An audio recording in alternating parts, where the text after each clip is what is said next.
Howdy y'all, welcome back. What we gonna tie today?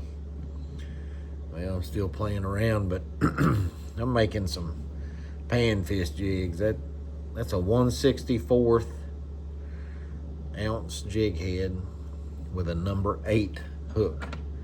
Pretty small, and I downsized my thread to a 140 denier. That's the smallest I got. I would go smaller than that if I had smaller, but that's as small as I've got. So we're just gonna get us just a touch of thread on there.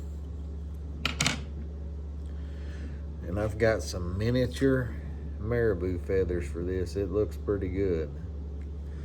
Tiniest drop of super glue, and then I just put a little thread over that just to kind of rub it in there, right?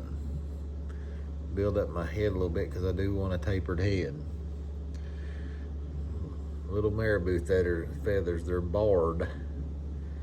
And keep in mind, this is not a crappie jig. This is pretty much primarily a bluegill jig.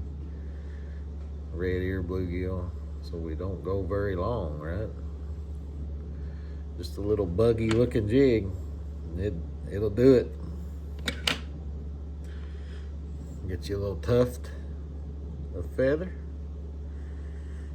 And what I like to do, give me a couple loose wraps around it. Back up to the head, and then I kind of work it back and forth a little bit, and that kind of pushes it around the hook shank here. Whoop, I went too far.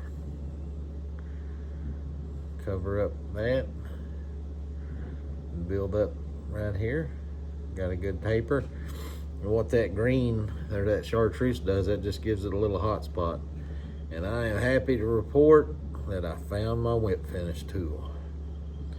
I knew it was in there somewhere. I hate when I have to move stuff because you always misplace something. So I take, just like all my others, right? Just a little dab of UV resin over those threads. Wrap it up on that jig head. That locks everything down.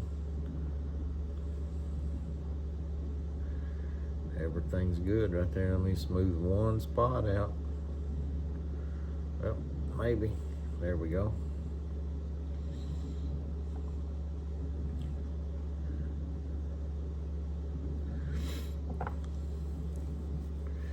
Hit it with the light. These are quick little jigs. Boy, you can pile up a bunch of them quick. And if you're fishing them where the fish live, you're gonna lose a few of them.